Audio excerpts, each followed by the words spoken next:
ബിസ്മില്ലാഹിർ റഹ്മാനിർ റഹീം. അൽഹംദുലില്ലാഹി വസ്സലാത്തു വസ്സലാമു അലാ അഷ്റഫിൽ മുർസലീൻ വഅലാ ആലിഹി വസഹ്ബിഹി അജ്മഈൻ. അമ്മാ ബഅദ്. സ്നേഹാദരണീയരായ സഹോദരങ്ങളെ, സഹോദരിമാരെ, അസ്സലാമു അലൈക്കും വറഹ്മത്തുള്ളാഹി വബറകാതുഹു. ലഭ്യമായ ആയുസ്സിനുള്ളിൽ പരമാവധി കർമ്മങ്ങൾ ചെയ്ത് അള്ളാഹുവിൻ്റെ അടുത്ത് തൃപ്തി ലഭിക്കാൻ പരിശ്രമിക്കുന്ന വിശ്വാസികളുടെ കൂട്ടത്തിൽ അള്ളാഹു നമ്മെയെല്ലാം ഉൾപ്പെടുത്തി അനുഗ്രഹിക്കുമാറാകട്ടെ. റമളാൻ വെളിപാടകലെ വന്നു നിൽക്കുന്ന സമയത്ത് എന്തെല്ലാം കാര്യങ്ങളാണ് നമ്മുടെയൊക്കെ ജീവിതത്തിൽ വന്നു ചേരേണ്ടതെന്നും മുമ്പുള്ള നോമ്പുകളും അനുഷ്ഠാനങ്ങളുമെല്ലാം എപ്രകാരമാണ് നാം നിർവഹിച്ചത് എന്നതൊക്കെ വിലയിരുത്താൻ കൂടിയുള്ള ഒരു സമയമാണ് നോമ്പെന്ന് പറയുന്നത്. നോമ്പിനെക്കുറിച്ച് അറിയാത്തവരായി നമ്മുടെ കൂട്ടത്തിൽ ആരും ഉണ്ടാകുകയില്ല. പ്രവാചകൻ സല്ലല്ലാഹു അലൈഹി വസല്ലമക്ക് ഹിജ്റ 2 നോമ്പ് നിർബന്ധമാകുന്നത്. 13 വർഷക്കാലം മക്കയിൽ പ്രബോധന പ്രവർത്തനങ്ങൾ നടത്തി, തുടർന്ന് മദീനയിലെത്തി, തുടർന്നാണ് നോമ്പ് നിർബന്ധമാകുന്നത്. തിരുനബി സല്ലല്ലാഹു അലൈഹി വസല്ലമക്ക് ലഭിച്ച വർഷത്തേക്കാളധികം എനിക്കും നിങ്ങൾക്കും നോമ്പ് ലഭിച്ചിട്ടുണ്ട്. ആയുസ്സിൽ നോമ്പ് 1 വർഷം ലഭിച്ച, റമളാൻ മാസത്തിലൂടെ കടന്നുപോയ ഒരു മനുഷ്യൻ അവരുടെ ജീവിതം ഏത് രൂപത്തിലാണ് പടച്ചവൻ്റെ അടുത്ത് പരിഗണിക്കുന്നത് എന്നത് തുൽഹാ റളിയല്ലാഹു അൻഹു ഉദ്ധരിച്ച അല്പം സുദീർഘമായ ഒരു ഹദീസിൽ കാണാൻ സാധിക്കും. 2 വ്യക്തികൾ, ഒരാൾ നന്നായി അധ്വാനിക്കുന്ന മനുഷ്യനാണ്. 2 വ്യക്തികൾ, ഒരാൾ നന്നായി അധ്വാനിക്കുന്ന മനുഷ്യനാണ്. ഏത് മാർഗത്തിൽ? അള്ളാഹുവിൻ്റെ മാർഗത്തിൽ. അവർ 2 പേരും ഒരുമിച്ചാണ് ഇസ്ലാമിൽ പ്രവേശിച്ചത്. അതിലൊരാൾ, നന്നായി അധ്വാനിക്കുന്ന ആൾ, അള്ളാഹുവിൻ്റെ മാർഗത്തിൽ ഷഹീദാകുകയും ചെയ്തു. ഒരുമിച്ച് വിശ്വാസിയായി 1 വർഷം മുമ്പ് തന്നെ ഷഹീദായി ആ കുറഞ്ഞ കാലയളവിൽ നന്നായി പ്രവർത്തിച്ച ഒരു മനുഷ്യൻ. രണ്ടാമത്തെ ആൾ, അത് കഴിഞ്ഞൊരു വർഷം കഴിഞ്ഞാണ് അദ്ദേഹം മരണപ്പെടുന്നത്. നമ്മുടെയൊക്കെ കണക്കുകൂട്ടൽ പ്രകാരം ആരാണ് സ്വർഗത്തിൽ ആദ്യം എത്തുക? ഒരാൾ നന്നായി അധ്വാനിക്കുന്ന ആളാണ്. അതോടൊപ്പം തന്നെ അയാൾ എന്താണ്? ഷഹീദാകുകയും ചെയ്തിട്ടുണ്ട്. പക്ഷേ പ്രവാചകൻ സല്ലല്ലാഹു അലൈഹി വസല്ലമ ജീവിച്ചിരിക്കുന്ന കാലഘട്ടങ്ങളിൽ തുൽഹാ റളിയല്ലാഹു അൻഹു കണ്ട ഒരു സ്വപ്നവുമായി ബന്ധപ്പെട്ടാണ് ഇതിൻ്റെ പശ്ചാത്തലം. സഹാബികളുമായിട്ട് ഇത് തുൽഹാ റളിയല്ലാഹു അൻഹു ചർച്ച ചെയ്തപ്പോൾ നമുക്കൊക്കെ ഉള്ളതുപോലെ തന്നെയുള്ള ഒരു സംശയമാണ് ആളുകൾക്കുണ്ടായത്. സ്വർഗത്തിൽ പ്രവേശിച്ച് 2ാമത് മരിച്ച ആളാണ്, അഥവാ ആദ്യം മരിച്ച നന്നായിട്ട് പ്രവർത്തിക്കുന്ന, അതോടൊപ്പം തന്നെ ഷഹീദാകുകയും ചെയ്ത ആ മനുഷ്യനേക്കാളും മുമ്പ് സ്വർഗത്തിൽ പ്രവേശിച്ചത് മറ്റേ ആളാണെന്ന് പറഞ്ഞപ്പോൾ തിരുനബി സല്ലല്ലാഹു അലൈഹി വസല്ലമയുടെ അടുത്തേക്ക് ഈ സംശയം ആളുകൾ ചോദിച്ചു. പ്രവാചകൻ സല്ലല്ലാഹു അലൈഹി വസല്ലം ആ സമയത്ത് പറഞ്ഞത്, നിങ്ങൾക്ക് ഏത് വിഷയത്തിലാണ് സംശയം? ഇപ്പം നമുക്കുള്ളതുപോലെ തന്നെയുള്ള സംശയമാണ് അവർക്കുള്ളത്. ആ സമയത്ത് പറഞ്ഞു, ആ മനുഷ്യൻ ഒരു റമളാനിലൂടെ കടന്നു പോയിട്ടുണ്ട്. ആ റമളാനിൽ അദ്ദേഹം നിർവഹിച്ച കർമ്മങ്ങൾ അത്രമാത്രം മറ്റ് കർമ്മങ്ങളെ പിന്നോട്ടാക്കാൻ സാധ്യമായിട്ടുണ്ട് എന്നതാണ്. ഇതാണ് റമളാൻ എന്ന് പറയുന്നത്. റമീല എന്ന അറബി പദം, സർവ്വസാധാരണമായ റമീല എന്ന പദങ്ങളൊക്കെ നമ്മൾ കേട്ട് പരിചയമുള്ള ഉരുക്കിക്കളയുക എന്നതാണ്. എന്തിനെയാണ് ഉരുക്കിക്കളയേണ്ടത്, ഏതിനെയൊക്കെയാണ് ഉരുക്കിക്കളയേണ്ടത് എന്ന് സ്വയം തീരുമാനിക്കേണ്ടതുണ്ട്. ഖുർആനുമായി ബന്ധപ്പെടുന്നിടത്ത് ഇപ്പോൾ പരിശുദ്ധ ഖുർആനിലെ നമുക്കൊക്കെ തന്നെ പരിചയമുള്ള സൂറത്ത് ബഖറയിലെ ഷഹ്റു റമളാൻ അല്ലദീ ഉൻസില ഫിഹിൽ ഖുർആൻ, ഈ റമളാൻ മാസത്തിലാണ് ഖുർആൻ അവതീർണമായതെന്ന് പറയുന്നുണ്ട്. അത് പറഞ്ഞതിന് ശേഷം പടച്ചോൻ പറയുന്നു, വബയ്യിനാത്തിൻ മിനൽ ഹുദാ വൽ ഫുർഖാൻ. നമ്മളത് ബയ്യിനാത്തായിട്ടും ഫുർഖാനായിട്ടും ഖുർആനെ വിശദീകരിക്കാറുണ്ട്. എന്നാൽ ചില പണ്ഡിതർ അതിനെ നോക്കിക്കണ്ടത് ബയ്യിനാത്ത് എന്ന് പറഞ്ഞിട്ടുണ്ട് എങ്കിൽ അത് ഇഞ്ചീലാണ് എന്നും, വൽ ഫുർഖാൻ എന്ന് പറഞ്ഞിട്ടുണ്ട് എങ്കിൽ അത് തൗറാത്താണ് എന്നും റിപ്പോർട്ടുകൾ കാണാൻ സാധിക്കും. മാത്രവുമല്ല, റമദാനിലാണ് ഈ വേദഗ്രന്ഥങ്ങളൊക്കെ തന്നെ അള്ളാഹുവിൻ്റെ സന്ദേശം ഭൂമി ലോകത്തേക്ക് ഇറങ്ങിയത് എന്ന് വിവക്ഷിക്കുന്ന പണ്ഡിത ലോകത്തെയും കാണാൻ സാധിക്കും. റമദാനിലെ ആദ്യത്തെ 10 എന്തു വന്നിട്ടുള്ളത്? ഇഞ്ചീൽ ഇറങ്ങിയത് എന്നും, രണ്ടാമത്തെ 10 തൗറാത്ത് ഇറങ്ങിയെന്നും, മൂന്നാമത്തെ 10 ഖുർആൻ ഇറങ്ങി എന്നൊക്കെ തന്നെ ചർച്ച ഈ ലോകത്ത് കാണാൻ സാധിക്കും. അപ്പം ഇവിടെ അത്ര പ്രാധാന്യമുള്ളൊരു മാസമാണ് റമദാൻ എന്ന് പറയുന്നത്. അതുകൊണ്ടാണ് മക്ക വിജയിച്ചടക്കിയതും റമദാനിലാണ്. ബദർ യുദ്ധം നടന്നതും റമദാനിലാണ്. ബദർ യുദ്ധത്തിൻ്റെയൊക്കെ സമയത്ത് ഇപ്പം തന്നെ നമ്മൾ തന്നെ ആലോചിച്ച് നോക്കുക, ഒരു ദഅവാ പ്രസ്ഥാനം എന്നുള്ള നിലക്ക് റമദാനിൽ നമുക്ക് എന്തെങ്കിലും ഒരു ഉത്തരവാദിത്വം നൽകുന്നുണ്ട് എങ്കിൽ നമ്മളൊക്കെ പറയാം, എന്താ റമദാൻ മാസമല്ലേ, അത് വിജയിപ്പിച്ചെടുക്കാൻ പ്രശ്നമെന്നാണ് പറഞ്ഞത്. എന്നാൽ നാടും വീടൊക്കെ വിട്ടുപോയി ഒന്നുമില്ലാത്ത ഈമാൻ മാത്രം ഉള്ള സഹാബത്തിൻ്റെ മുമ്പിൽ റമദാൻ അവർക്ക് ആ സത്യത്തെ ജയിക്കാനും അസത്യത്തെയും അധർമ്മത്തെയും ഇല്ലായ്മ ചെയ്യുവാനും ബദറിൻ്റെ സന്ദേശം നൽകുന്ന ആ വിപ്ലവത്തിന് അവർക്കത് തടസ്സമായില്ലായിരുന്നു എന്നതാണ്. ഇതാണ് അവരുടെയൊക്കെ ജീവിതത്തിൽ ഈ നോമ്പും റമദാനുമൊക്കെ വരുത്തിയ പരിവർത്തനങ്ങൾ എന്നാണ്. അതുകൊണ്ട് തന്നെ നമ്മുടെ ജീവിതം എന്ന് പറയുന്നിടത്തും നാം ചെറിയ തുന്നലുകളും തുന്നിച്ചേർക്കലുകളൊക്കെ തന്നെ ഉണ്ടാകേണ്ടതുണ്ട്. നോമ്പിൻ്റെ ലക്ഷ്യങ്ങളായിട്ട് 2-3 കാര്യങ്ങളാണ് സൂചിപ്പിക്കാൻ ഉദ്ദേശിക്കുന്നത്. നമുക്കറിയുന്നതാണ്, ഒരു ഉണർത്തുക എന്ന് മാത്രം. ഒരുപക്ഷെ ഖുതുബകളിലും ക്ലാസ്സുകളിലൊക്കെ കേട്ടിട്ടുണ്ടാവും. അതിനു പുറമെ നാം എന്തുകൊണ്ടാണ് മാറിയിരിക്കുന്നതെന്ന് ചോദിച്ചാൽ മറ്റാർക്കും ലഭിക്കാത്ത അവസരങ്ങൾ നമുക്ക് ലഭിച്ചിട്ടുണ്ട്. മാത്രവുമല്ല, മറ്റുള്ളവരെക്കാൾ അധികമൊക്കെ കർമ്മമേഖലകളെ വസന്തമാക്കാൻ കടപ്പെട്ടവരും നമ്മളാണ്. കാരണം നാം ഓരോരുത്തരും പലരുടെയും മുമ്പിൽ നിൽക്കുന്നവരാണ്. നമുക്ക് പിന്നിൽ പലരും ഉണ്ട്. ആ പലർക്കും മാതൃകയാകേണ്ടവരാണ് നമ്മൾ. അങ്ങനെ മാതൃകയാകേണ്ട, മുമ്പിൽ നിൽക്കേണ്ട നമുക്ക് പിന്നിൽ അണികളുണ്ടായിരിക്കെ തന്നെ കർമ്മമേഖലകളിലും നമുക്ക് പിന്നിൽ അണികളുണ്ടാകണം. അതിലൊന്നാമത്തെ ലക്ഷ്യം തിന്മയെ തടുക്കാൻ സാധിക്കണമെന്നതാണ്. തിന്മയെ തടുക്കാൻ. അപ്പം തിന്മയെ എങ്ങനെയാണ് നോമ്പ് തടുക്കുക എന്നത് ചെറിയൊരു ഉദാഹരണത്തിലൂടെ പറയാം. നല്ല ചൂട്, നല്ല ദാഹം, നല്ല വിശപ്പ്, നമ്മൾ അധ്വാനിച്ച് കൊണ്ടുവന്ന നമ്മുടെ ഭക്ഷണം നമുക്ക് മുമ്പിലുണ്ട്. പക്ഷെ അത് പടച്ചവൻ്റെ തൃപ്തിക്ക് വേണ്ടിയിട്ട് നാം മാറ്റിവെക്കുകയാണ്. ദാഹമുണ്ട്, ചൂടുണ്ട്, ക്ഷീണമുണ്ട്, വിശപ്പുണ്ട്. എന്നിട്ടും നമ്മളത് മാറ്റിവെക്കുന്നത് എന്തിനു വേണ്ടിയാണ്? അള്ളാഹുവിൻ്റെ തൃപ്തിക്ക് വേണ്ടിയിട്ടാണ് മാറ്റിവെക്കുന്നത്.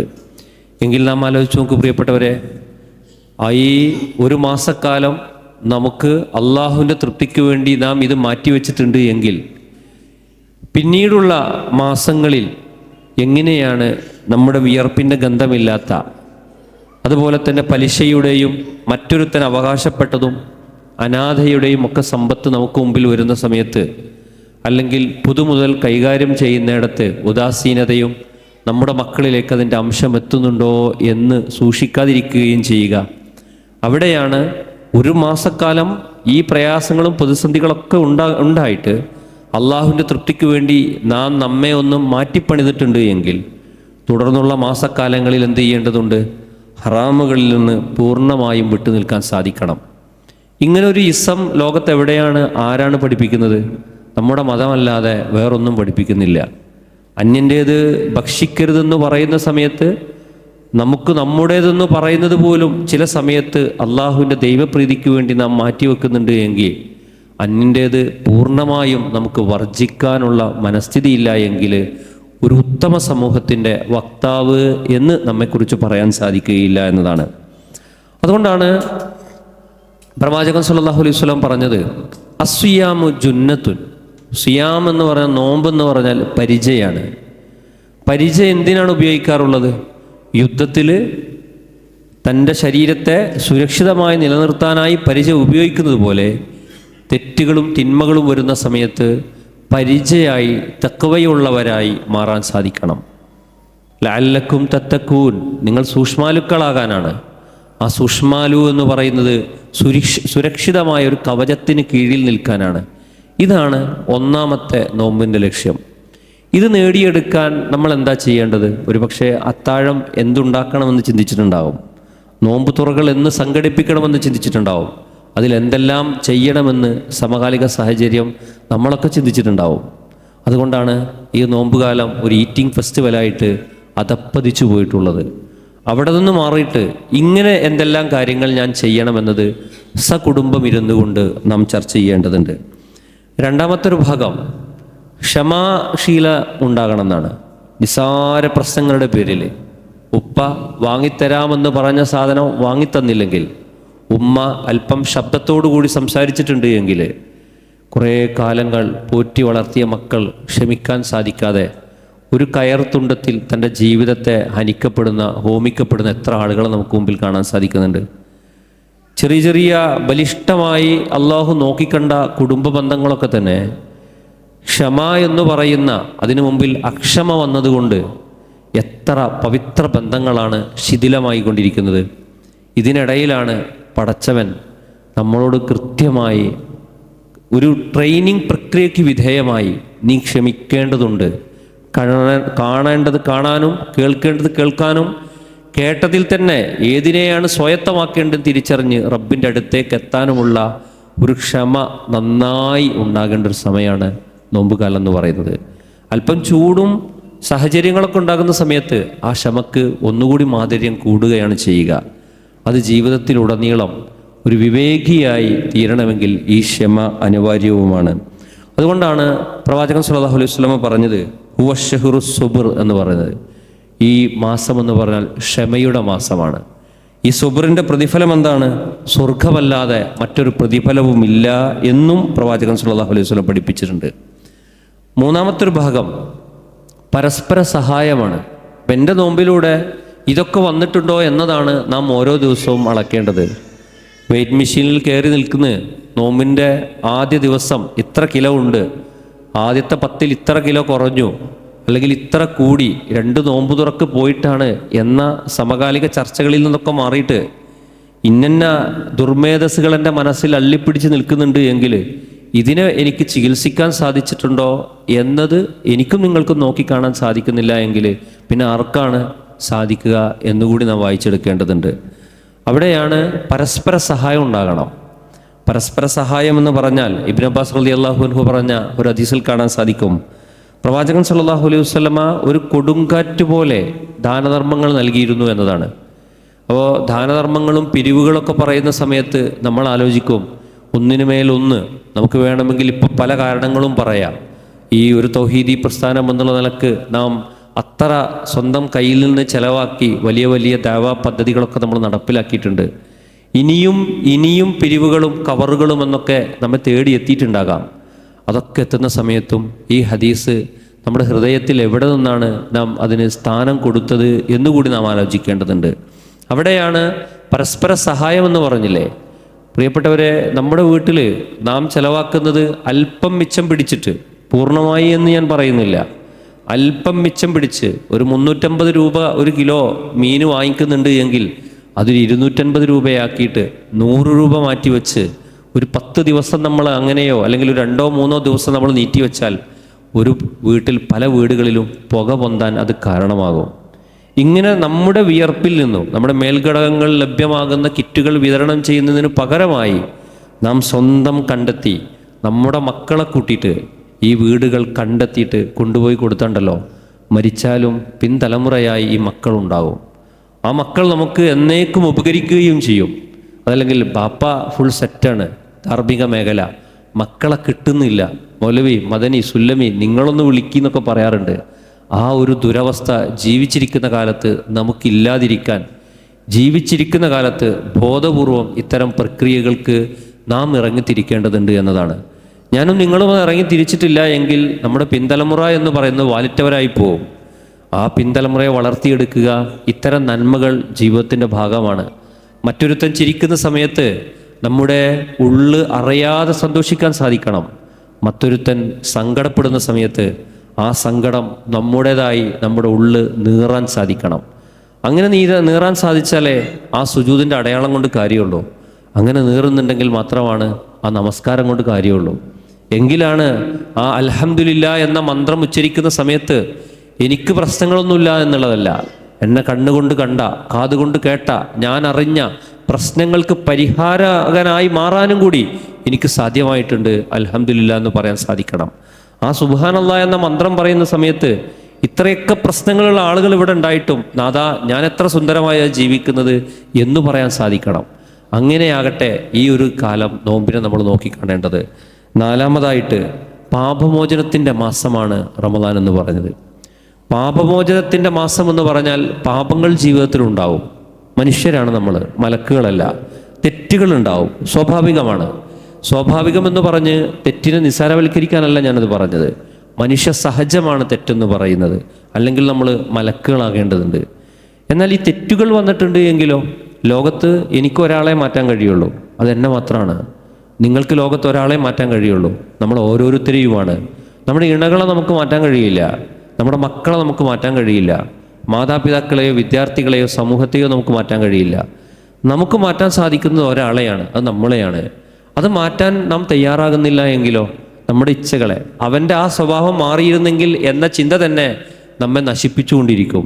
അദ്ദേഹത്തിൻ്റെ ആ ചിന്താഗതി മാറിയിരുന്നെങ്കിൽ എത്ര സുന്ദരമായിരുന്നു, അവളുടെ ആ ചിന്താഗതി മാറിയിരുന്നെങ്കിൽ എത്ര സുന്ദരമായിരുന്നു കുടുംബജീവിതം പച്ചപിടിക്കാനെന്ന് ചിന്തിക്കുന്നുണ്ട് എങ്കിൽ ആ ഒരു ചിന്തയുള്ളിടത്തോളം കാലം ആ കുടുംബത്തിൽ കരക്കടക്കുകയില്ല കുടുംബം.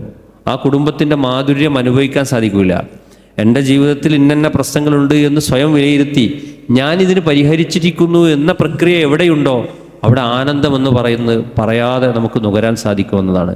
അതുണ്ടാകണമെങ്കിൽ ഞാൻ നേരത്തെ പറഞ്ഞതുപോലെ ഈ തെറ്റുകളും തിന്മകളും നമുക്ക് മാത്രം അറിയുന്ന, നമ്മുടെ തെറ്റുകൾ എന്ത് എന്നുള്ളത് നമുക്കറിയും. അത് പടച്ചവൻ്റെ സൃഷ്ടിപ്പിൻ്റെ വല്ലാത്തൊരു മഹിമയാണത്. നമ്മുടെ തെറ്റുകൾ ആരും പറയാതെ നമുക്കറിയും. ഒരുപക്ഷെ നമ്മുടെ ഇണ നമ്മെക്കുറിച്ച് നല്ല ചിന്തിച്ചേക്കാം, അല്ലെങ്കിൽ നാട്ടുകാർ നമ്മെക്കുറിച്ച് നല്ല ചിന്തിച്ചേക്കാം. പക്ഷെ നമ്മുടെ ഉള്ളു പറയും ഞാൻ ആരാ എന്നത്. എൻ്റെ വാക്ക് കേട്ട് ഞാൻ ആരാ എന്ന് ഒരുപക്ഷെ നിങ്ങൾ വിലയിരുത്തിയേക്കാം. പക്ഷെ എൻ്റെ വാക്ക് കേൾക്കുന്ന സമയത്ത് തന്നെ എൻ്റെ മനസ്സ് പറയും, എടാ നീ അത് പറയാൻ യോഗ്യനാണോ എന്നെൻ്റെ മനസ്സ് മന്ത്രിക്കും. ഇത്രമാത്രം ആ ശുദ്ധ പ്രകൃതത്തിലേക്ക് അടുക്കാൻ പറ്റുന്ന സാഹചര്യം അള്ളാൻ്റെ സൃഷ്ടിപ്പിൽ തന്നെ നമ്മിലുണ്ട്. ഇതിന് പരിഹാരം നമ്മൾ ഉണ്ടാക്കുമ്പോൾ ലഭിക്കുന്ന ഒന്നാണ് ഇസ്ലാം എന്ന് പറയുന്ന ആ സമാധാനം. അതിനെന്ത് ചെയ്യണം? തെറ്റ് തിരുത്തണമെന്ന സമർപ്പണമെന്ന് പറയുന്ന ആ ഇസ്ലാം എന്ന വാക്കിന് കൂടി നാം എന്ത് ചെയ്യേണ്ടതുണ്ട്? ആ സമയം നീക്കി വെക്കേണ്ടതുണ്ട്. അതുകൊണ്ടാണ് മൻ അദ്റക റമദാൻ, ഒരു മനുഷ്യന് റമദാൻ വന്നെത്തി എന്നിട്ട് അവൻ്റെ തെറ്റുകളും പാപങ്ങളൊന്നും തന്നെ പൊറുക്കപ്പെടുന്നില്ല എങ്കിൽ ഫമത, പിന്നെപ്പോഴാണ് പൊറുക്കപ്പെടുക എന്ന് ചോദിക്കുന്നൊരു വചനമുണ്ട്. ഈ നാലാമത്തെ കാര്യം നോമ്പിൻ്റെ ലക്ഷ്യമായിട്ട് ഓരോ നിമിഷങ്ങളും നമുക്ക് അളക്കാൻ സാധിക്കണം. അഞ്ചാമത്തെ ഒന്നെന്ന് പറയുന്നത് നോമ്പുമായി ബന്ധപ്പെടുന്നിടത്ത് പിന്നെ ആരോഗ്യ സംരക്ഷണത്തിനാണ് നോമ്പ് എന്നതാണ്. ഇന്ന് മുമ്പ് ഈ ആയത്തും ഹദീസും ഒക്കെ ഇറങ്ങുന്ന സമയത്ത് പ്രവാചകൻ സല്ലല്ലാഹു അലൈഹി വസല്ലമയുടെ കാലത്ത് ജീവിച്ച സഹാബി വര്യന്മാരെക്കാൾ ഏറ്റവും അധികം നമുക്കറിയുന്ന, നമുക്ക് ബോധ്യമുള്ള ഒരു കാര്യമാണ് ആരോഗ്യ മേഖല എന്ന് പറയുന്നത്. ആരോഗ്യ മേഖലയിൽ നോമ്പിൻ്റെ ഗുണങ്ങൾ എന്തൊക്കെയാണ് എന്നത് ഒരുപക്ഷെ ഞാൻ ഇവിടെ ഇരുന്ന് പറയുന്നത് സദസ്സിലിരിക്കുന്ന ആളുകളോടുള്ള ഏറ്റവും വലിയ ക്രൂരതയായിരിക്കും. അതുകൊണ്ടാണ് സൂമു, നിങ്ങൾ എന്ത് ചെയ്യണം? നോമ്പെടുക്കണം. എന്നാൽ നിങ്ങൾ എന്തായിത്തീരും? തസിഹു, നിങ്ങൾ എന്നുള്ള ആരോഗ്യമുള്ളവരായിത്തീരുമെന്ന് പറയുന്നു. ആ മേഖലകളിലും നമ്മുടെ ആരോഗ്യ മേഖല എന്ന് പറയുന്നതും സംരക്ഷിക്കാൻ ഈ നോമ്പിലൂടെ നമുക്ക് സാധിക്കേണ്ടതുണ്ട്. അതല്ലാതെ ആരോഗ്യം സംരക്ഷിക്കാനായിട്ട് മാത്രം നോമ്പാണ് എങ്കിൽ റയ്യാൻ എന്ന കവാടത്തിലൂടെ പ്രവേശിക്കാൻ നമുക്ക് സാധിക്കില്ല. റയ്യാൻ എന്ന് പറഞ്ഞാൽ, റയ്യ് എന്ന് പറഞ്ഞാൽ ദാഹശമനം എന്നതാണ്. എല്ലാ അന്നപാനീയങ്ങളും വർജിച്ച് നിൽക്കുന്ന ഒരു മനുഷ്യന് മാത്രം സ്വർഗത്തിലൂടെ കയറാൻ പറ്റുന്ന ഒരു പ്രത്യേക കവാടാണ് അത് റയ്യാനെന്ന്. അവിടെ എത്തിപ്പെടണമെങ്കിൽ ഈ പ്രക്രിയകൾ ജീവിതത്തിലുണ്ടാകണം. അതിനെ മൂന്നായി പറഞ്ഞതിനെ, പ്രധാനപ്പെട്ടതിനെ മൂന്നായി നമുക്ക് ഒന്നുകൂടി ചുരുക്കി പറയാം. ഒന്ന് ലഅല്ലക്കും തത്തക്കൂൻ, നിങ്ങൾ സൂക്ഷ്മാലുക്കളായി തീരാനാണ്. രണ്ടാമത്തത് ലഅല്ലക്കും തഷ്കുറൂൻ, നിങ്ങൾ ബാധ്യത നിർവഹിക്കുന്ന ആളുകളായി തീരാനാണ്. ആ ബാധ്യതകൾ എന്തുണ്ട്? പരസ്പര ബാധ്യതകളുണ്ട്, സ്വന്തത്തിനോടുള്ള ബാധ്യതകളുണ്ട്. ഈ ബാധ്യതകൾ നിർവഹിക്കുന്ന ആളുകളായി തീരാനാണ്. അതിൽ ക്ഷമ വരും, പാപമോചനം വരും, അതുപോലെ തന്നെ പരസ്പര സഹായം വരും. അവസാനം പറയുന്നു വലഅല്ലഹും യർഷുദൂൻ, നിങ്ങൾ വിവേകമതികളായി തീരണമെന്നതാണ്. അപ്പം ഞാൻ പറഞ്ഞു വന്നത് ലഅല്ലക്കും തത്തക്കൂൻ, നിങ്ങൾ സൂക്ഷ്മാലുക്കളായി തീരണം. വലഅല്ലക്കും തഷ്കുറൂൻ, നിങ്ങൾ ബാധ്യത നിർവഹിക്കുന്നവരാകണം. നമ്മൾ കേട്ട അർത്ഥം, അറിഞ്ഞ അർത്ഥം നന്ദിയുള്ളവരാകണം എന്നുള്ളതാണ്. ആ പദം കേട്ട് അതിൻ്റെ ഗൗരവം നമുക്ക് നഷ്ടപ്പെടുത്തിയിട്ടുണ്ട്. നന്ദിയില്ലാത്തവനെന്ന് പറഞ്ഞാൽ ബാധ്യത നിർവഹിക്കാത്തവനെന്നാണ്. വലഅല്ലക്കും തഷ്കുറൂൻ, നിങ്ങൾ ബാധ്യതകൾ നിർവഹിക്കുന്നവരായിത്തീരണം. എന്നിട്ട് ഖുർആൻ പറഞ്ഞത് വലഅല്ലഹും യർഷുദൂൻ. ഒന്ന് ലഅല്ലക്കും തത്തക്കൂൻ, ലഅല്ലക്കും തഷ്കുറൂൻ, വലഅല്ലഹും യർഷുദൂൻ. എങ്കിൽ നിങ്ങൾ എന്താകും? വിവേകമതികളാവും. ഒരു വിവേകശാലികളായ ആളുകളെയാണ് ഉത്തമ സമൂഹത്തിൻ്റെ അനുയായികളായി അള്ളാഹു ഗണിക്കപ്പെടുന്നതും അള്ളാഹു അതിലേക്കാണ് എത്താനായി പ്രവാചകന്മാരെയും വേദത്തെയും വേദഗ്രന്ഥങ്ങളെയും ഉത്ബോധനങ്ങളെയും ഒക്കെ തന്നെ ഇട്ടുന്നിട്ടുള്ളത്. ആ ഒരു രീതിയിലേക്ക് നമുക്ക് നോമ്പിനെ മാറ്റാൻ സാധിക്കണമെന്നാണ്. അപ്പം ഇനി അങ്ങനെയാണെങ്കിൽ ഇപ്പം നോമ്പ് എല്ലാ മനുഷ്യർക്കും നിർബന്ധമുണ്ടോ? അത് നമ്മുടെ ചർച്ചയിൽ വരേണ്ടതല്ലേ? പലപ്പോഴും പിന്നെ ഈ ആരാധനാ അനുഷ്ഠാന കർമ്മങ്ങളിലൊക്കെ തന്നെ സാധാരണഗതിയിൽ ഉന്നയിക്കുന്ന പല സംശയങ്ങളുണ്ട്. നമ്മുടെ ഒരു പഠന രീതിയിലെ ഒരു പോരായ്മ എന്ന് വേണമെങ്കിൽ പറയാം. ചെറിയ കാലങ്ങളിൽ മദ്രസകളിൽ ഇത് പഠിച്ചു വെച്ചതിന് ശേഷം പിന്നെ ഈ സാധനങ്ങളൊന്നും എന്ത് ചെയ്യില്ല, പ്രാക്ടിക്കൽ ലൈഫിൽ കൊണ്ടുവരുമ്പോൾ അന്ന് എന്തൊക്കെ മിസ്സായിട്ടുണ്ടോ, ആർക്കൊക്കെ മിസ്സായിട്ടുണ്ടോ, അതൊക്കെ നമ്മുടെ പ്രാക്ടിക്കൽ മേഖലകളെ ബാധിക്കുന്നു എന്നതാണ്. ഇവിടെയാണ് നമ്മൾ ചെറിയ കാര്യങ്ങളെ പിന്നെ വലുതായി കാണണം. അതുകൊണ്ടാണല്ലോ ലാ തഹ്കിറന്ന മിനൽ മഅറൂഫി ഷൈഅ, ചെറിയ ചെറിയ കാര്യങ്ങളെ നിങ്ങൾ എന്ത് ചെയ്യരുത്, നിസ്സാരവൽക്കരിക്കരുത് എന്ന് പറയുന്നുണ്ട്.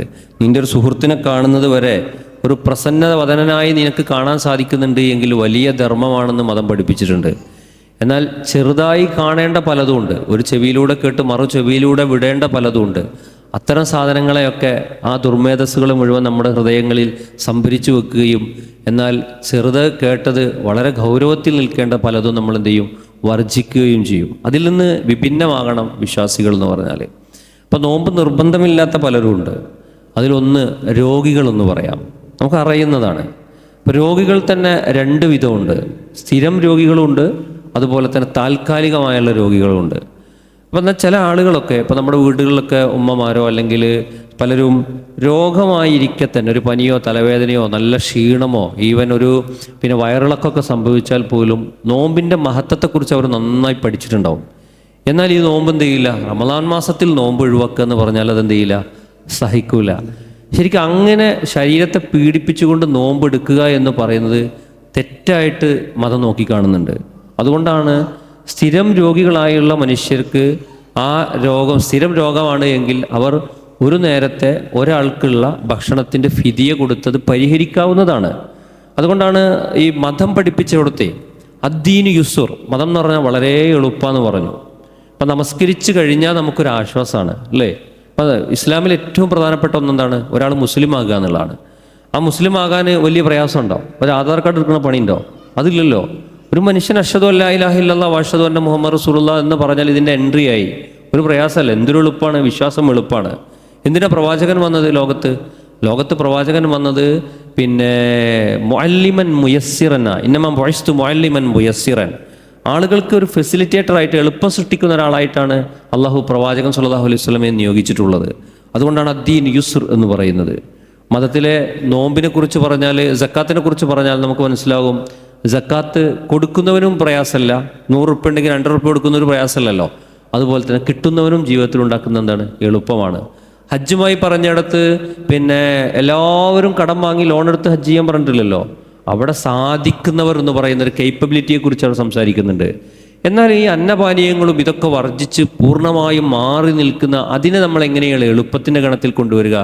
അതുകൊണ്ടാണ് പടച്ചോൻ ഈ ആയത്തിൻ്റെ കൂട്ടത്തിൽ നമ്മൾ ഓതിപ്പോയ ആയത്തായിട്ട് പറഞ്ഞത് യുരീദുല്ലാഹു ബിക്കുമുൽ യുസ്റ, അള്ളാഹു ഇതുകൊണ്ട് ഉദ്ദേശിക്കുന്നത് യുസ്റാണ്, എന്തല്ല ഉസ്ർ അല്ലെന്ന് പറയുന്നുണ്ട്. അപ്പോൾ സ്ഥിരം രോഗികളായി നിൽക്കുന്ന ആളുകൾ നോമ്പെടുക്കേണ്ടതില്ല, അവർ അതിന് ഫിദിയ കൊടുത്താൽ മതിയാവും. അത് ആര് എന്ത് എന്നത് ഓരോരുത്തർ ഡോക്ടർ നൽകുന്ന പ്രിസ്ക്രിപ്ഷൻ അനുസരിച്ചല്ല, അതിനേക്കാൾ ഉപരി സ്വന്തം മനസ്സും ആ ഡോക്ടർ വിദഗ്ധമായ നിർദ്ദേശങ്ങളും അവൻ്റെ ആരോഗ്യത്തെക്കുറിച്ച് ആർക്കാണോ കൂടുതൽ അറിയുന്നത് ആ അറിയുന്ന ബോധത്തിനനുസരിച്ച് നമ്മൾ എന്ത് ചെയ്യേണ്ടതുണ്ട്, ആ സ്ഥിരം രോഗികൾ അങ്ങനെ നോക്കിക്കാണേണ്ടതുണ്ട്. രണ്ടാമത് താൽക്കാലികമായ രോഗികളാണ് എങ്കിലോ അവരും ആ സമയത്ത് എന്ത് ചെയ്യേണ്ടതുണ്ട്, ആരോഗ്യ സംരക്ഷണത്തിന് തന്നെയാണ് സ്ഥാനം നൽകേണ്ടത്. പിന്നീട് അവരെന്ത് ചെയ്താൽ മതി, ഫൈദ്ദത്തും മിൻ അയ്യാമിൻ ഉഖർ എന്ന് പറഞ്ഞാൽ മറ്റൊരു ദിവസം നോമ്പ് നോറ്റ് വീട്ടിയാൽ മതി എന്നതാണ്. രണ്ടാമത്തെ വിഭാഗം എന്ന് പറയുന്നത് യാത്രക്കാരാണ്. യാത്രയുടെ ദൂരപരിധി ഇസ്ലാം നിശ്ചയിക്കുന്നില്ല. എന്നാൽ ആ യാത്ര നല്ല പ്രയാസവും കഷ്ടപ്പാടുള്ള യാത്രയാണെങ്കിൽ നോമ്പെടുക്കുന്നതിനെ തെറ്റായിട്ടാണ് മതം നോക്കിക്കാണുന്നത്. നോമ്പെടുക്കുന്നതിന് തെറ്റായിട്ടാണ്. എന്നാൽ യാത്രക്ക് നമുക്ക് വലിയ പ്രയാസങ്ങളോ ശരീരത്തെ ബാധിക്കുന്ന ക്ഷീണങ്ങളോ ഒന്നും ഇല്ല എങ്കിൽ നമുക്ക് എന്ത് ചെയ്യാവുന്നതാണ്, നോമ്പ് തുടരാവുന്നതാണ്. മക്ക വിജയിച്ചടക്കിയത് നോമ്പ് കാലത്താണല്ലോ. പ്രവാചകൻ സല്ലല്ലാഹു അലൈഹി വസല്ലമ ഹിജ്റ 10 മറ്റാണ് മദീനയിൽ നിന്ന് യാത്ര തിരിക്കുന്നത്. മക്കയിലേക്ക് പ്രവേശിച്ച് പ്രവാചകൻ സല്ലല്ലാഹു അലൈഹി വസല്ലമ ഖുറാ എന്ന് പറയുന്ന ഒരു സ്ഥലത്തെത്തിയിട്ട് ഒട്ടകത്തിൻ്റെ പുറത്ത് കയറിയിട്ട് പുറകോട്ട് നോക്കുന്നുണ്ട്, അഥവാ സഹാബത്തിനെ നോക്കുന്നുണ്ട്. നോമ്പെടുത്ത സഹാബികളാ, നല്ല ക്ഷീണിതരാണ്. ആ ക്ഷീണം പ്രവാചകൻ സല്ലല്ലാഹു അലൈഹി വസല്ലമക്ക് മനസ്സിലായി. പ്രവാചകൻ സല്ലല്ലാഹു അലൈഹി വസല്ലം ഒരു പാനപാത്രത്തിൽ വെള്ളം കൊണ്ടുവരാൻ പറഞ്ഞു. ഇങ്ങനെ മതത്തിൻ്റെ കുറേ സൗകുമാര്യതകളുണ്ട്, ഇത് നമ്മൾ പറയാതെ പോകുന്നുണ്ട്. വെള്ളം കൊണ്ടുവരാൻ വന്ന് പ്രവാചകൻ സല്ലല്ലാഹു അലൈഹി വസല്ലം പരസ്യമായിട്ട് ആ വെള്ളം കുടിച്ചു. ഇത് കുടിച്ച പല സഹാബത്തും എന്ത് ചെയ്തു? നോമ്പ് മുറിക്കുന്നുണ്ട്. ഈ സമയത്ത് കുറച്ച് ആളുകൾ നോമ്പ് മുറിക്കാതെ പിടിച്ചു നിൽക്കുന്നുണ്ട്. ഇവരെക്കുറിച്ച് പ്രവാചകൻ സല്ലല്ലാഹു അലൈഹി വസല്ലം പറഞ്ഞ് ഉലായിക്കൽ ഉസ്സാത്ത് എന്നാ പറഞ്ഞത്. ഇവർ ധിക്കാരികളാണെന്നാണ് പറഞ്ഞത്. അപ്പോൾ നമ്മൾ ആലോചിച്ച് നോക്കൂ. അപ്പോൾ യാത്രക്കാരെന്ന് പറയുന്നതിൽ മറ്റൊരു ദിവസം നോറ്റ് വീട്ടാൻ സാധിച്ചാൽ അത് ചെയ്താൽ മതി. അതുപോലെ തന്നെ യാത്രയിൽ പ്രയാസം അനുഭവിച്ച് ചെയ്യുന്നതിന് പ്രവാചകൻ സല്ലല്ലാഹു അലൈഹി വസല്ലം തന്നെ നമുക്ക് എന്ത് ചെയ്തിട്ടുണ്ട്? മാതൃകയും ഈ വിഷയത്തിൽ കാണിച്ചു തന്നിട്ടുണ്ട്. നമ്മൾ സംസാരിച്ചു വന്നത് നോമ്പ് നിർബന്ധമില്ലാത്ത ആരൊക്കെയാണെന്നാണ് പറഞ്ഞു വന്നത്. ഒന്ന് രോഗികൾ എന്ന് പറഞ്ഞു. രണ്ടാമത്തത് യാത്രക്കാരിൽ ദൂരപരിധിയോ മറ്റോ ഒന്നും നിശ്ചയിച്ചിട്ടില്ല എന്നുള്ള കാര്യങ്ങൾ സൂചിപ്പിച്ചു. മൂന്നാമത്തൊന്ന് ഗർഭിണികളും അതോടൊപ്പം തന്നെ മുലയൂട്ടുന്ന സ്ത്രീകളും. കുട്ടിയുടെ ഉമ്മയുടെ ആരോഗ്യത്തിന് പ്രശ്നമാണ് എങ്കിൽ അത് ഒരുപക്ഷെ ആ പ്രശ്നം മനസ്സിലാക്കാൻ സാധിക്കുന്ന ആ സ്ത്രീക്ക് തന്നെ ആയിരിക്കും, ആ കുട്ടിക്കായിരിക്കും. ഒരുപക്ഷെ കുട്ടിയുടെ ശാരീരിക പ്രകൃതത്തിലോ കുട്ടി കുടിക്കുന്ന പാലിൽ വരുന്ന വ്യത്യാസങ്ങളിലൊക്കെ തന്നെ ഉമ്മ നോമ്പെടുത്തിട്ടുണ്ടെങ്കിലുള്ള പ്രയാസങ്ങളുണ്ടെങ്കിൽ ആ സമയത്തും അവർക്കും എന്ത് ചെയ്യാവുന്നതാണ്? അത് മാറി നിൽക്കാവുന്നതാണ്. അത് സാധിക്കുമെങ്കിൽ മറ്റൊരിക്കൽ നോറ്റ് വീട്ടണം. ഇനി അതല്ല ഫിദിയ കൊടുത്താൽ മതി. എന്തായാലും ഫിദിയ നിർബന്ധമാണ് ആ വിഷയങ്ങൾക്കൊക്കെ തന്നെ. നാലാമത്തൊന്ന് വാർദ്ധക്യം ബാധിച്ചവർ എന്നാണ്. ഈ വാർദ്ധക്യം എന്നുള്ളതും ഇത്ര വയസ്സാണ് വാർദ്ധക്യം എന്ന് പറയുന്നില്ല. ആ വാർദ്ധക്യവും ഓരോരുത്തരുടെയും ബയോളജിക്കൽ ആ ഹെൽത്തിനനുസരിച്ചായിരിക്കും കണക്കാക്കപ്പെടുന്നത്. അതിലും എന്ത് ചെയ്യേണ്ടത്?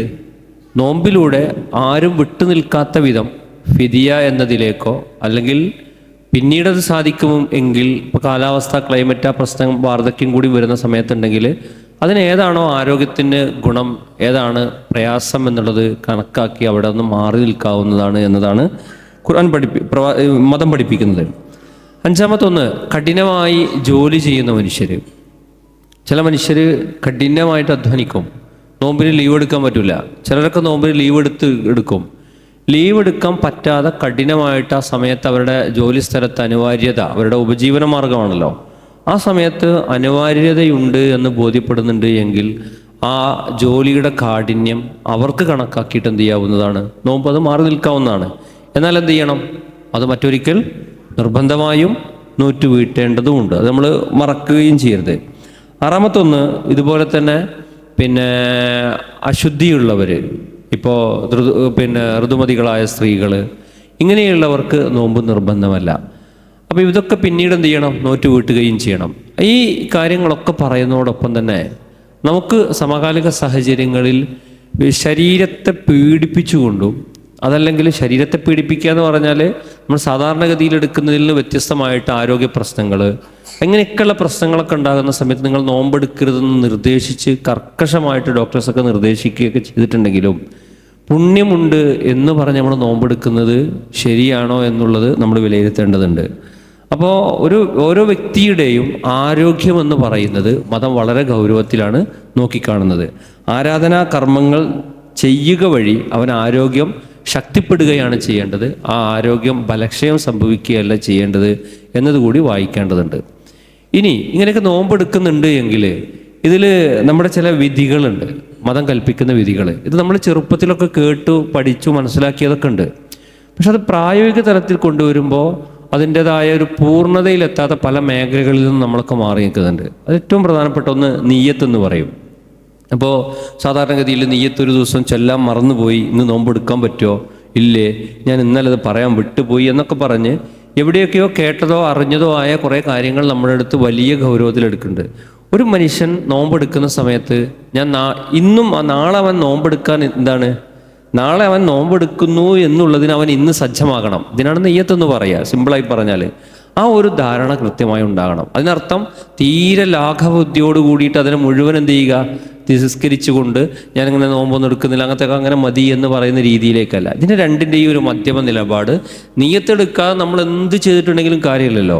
അപ്പോൾ നമസ്കരിച്ചിട്ട് കാര്യമില്ലല്ലോ. ഇപ്പോൾ ഇശാ നമസ്കരിച്ചു, നിയ്യത്ത് ശരിയല്ല എങ്കിൽ എത്ര ഭക്തിസാന്ദ്രമാണെങ്കിൽ പോലും അതിനെന്തില്ല, കാര്യമില്ല. അപ്പം ആ നിയ്യത്ത് എന്ന് പറയുന്നത് കൃത്യമാകണം എന്നുള്ളത് തന്നെയാണ്. പിന്നെ അത്താഴം കഴിക്കുക, പ്രത്യേകിച്ച് ഈ കോഴിക്കോട് ജില്ലയൊക്കെ പോലുള്ള പ്രദേശങ്ങളിൽ, ഞാൻ ഇങ്ങനെ ഈ കോഴിക്കോട് ജില്ല എന്ന് പറയുന്നത് എൻ്റെ മുമ്പിൽ കോഴിക്കോട് ജില്ലക്കാരുണ്ടായതുകൊണ്ട് കേട്ടോ. പിന്നെ ഒരു ഭക്ഷണ രീതി ക്രമങ്ങളിൽ പിന്നെ നമ്മൾ ഈ ഇരിക്കുന്ന ഞാനും നിങ്ങളും വിചാരിച്ചാൽ, പ്രിയപ്പെട്ടവരെ, നമ്മുടെ നോമ്പിലെങ്കിലും ആ ഒരു എന്തപ്പോൾ ഇതിന് പറയുക, ഒരു ജിഹാദെങ്കിലും ആ വിഷയത്തിൽ നടത്തേണ്ടി വരില്ല. നമ്മുടെ വീടുകളിലും കുടുംബങ്ങളിലൊക്കെ തന്നെ നമ്മൾ ഭക്ഷണം കഴിച്ചതിന് മേൽ തന്നെ കഴിച്ചെന്നിട്ട് അവസാനം എന്ത് ചെയ്യും, രാത്രിയിലൊക്കെ കഴിച്ച് കിടക്കും, ഏറ്റവും നേരം വൈകി ഉറങ്ങും അല്ലേ. പല കടകളും തട്ടുകടകളൊക്കെ പിന്നെ കടലോര മേഖലകളിലൊക്കെ തുറക്കുന്നത് രാത്രിയിലൊക്കെ തന്നെ, നോമ്പ് കാലത്തെ വലിയ ബിസിനസ്സുകളല്ലേ. ആ സമയത്ത് അവിടെയൊക്കെ പോയി വന്നിട്ടില്ലെങ്കിൽ എന്തോ നമ്മളിപ്പോൾ ഇങ്ങനെ ഈ ഹജ്ജിനും ഉംറക്കൊക്കെ പോണ സമയത്ത് ചില പുണ്യസ്ഥലങ്ങളൊന്നും സന്ദർശിച്ചിട്ടില്ലെങ്കിൽ അതോ അവിടെ പോകാൻ പറ്റിയില്ലല്ലോ എന്ന കുറ്റബോധം തോന്നുന്നത് പോലെയൊക്കെ നമുക്ക് തോന്നുന്നുണ്ട് എങ്കിൽ നമ്മുടെ ഈ സമൂഹത്തിനും ഈ മതത്തിനും ഭാരമാണ്, അത്രയും ഭാരമാണ്. അപ്പോൾ അതുകൊണ്ട് അത്താഴം കഴിക്കുക എന്ന് പറയുന്നത് സുന്നത്താ. അത് വളരെ പ്രബലമായ സുന്നത്താ. അത്താഴം കഴിക്കാതിരിക്കരുത്. അത് പ്രവാചകൻ സ്വല്ലല്ലാഹു അലൈഹി വസല്ലം പറഞ്ഞ ഈത്തപ്പഴോ, ഇനി അതല്ല എങ്കിൽ പിന്നെ ഇന്നഹ ബറക്ക, അത് പടച്ചോൻ നിങ്ങൾക്ക് നൽകിയൊരു ബർക്കത്താണെന്നാണ്. അത് ഇതുവരെ ഒരു ഗ്ലാസ് വെള്ളം കുടിക്കൽ വരെ എന്താണ്, അതിൽ പുണ്യമാണെന്നാണ്. ഇനിയിപ്പോൾ ഈ അത്താഴം കഴിക്കൽ എപ്പോഴാണ്? അത്താഴം കഴിക്കുക എന്ന് പറയുന്നത് പിന്നെ ഏതെങ്കിലും ഒരു 3 മണിക്കോ 4 മണിക്കോ അല്ലെങ്കിൽ ഒരു 2 മണിക്കൊക്കെ ഞാൻ അത്താഴം കഴിച്ച് കിടക്കുക, അതും ശരിയല്ല.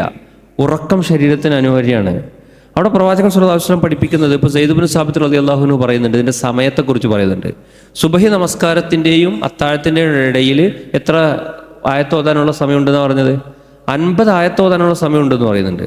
അപ്പോൾ എന്തെങ്കിലും ഒന്ന്, അത് കുറേ വെട്ടിവാരി കഴിക്കുക എന്നല്ല, അത് ഞാൻ അവസാന ഭാഗത്ത് പറയാം.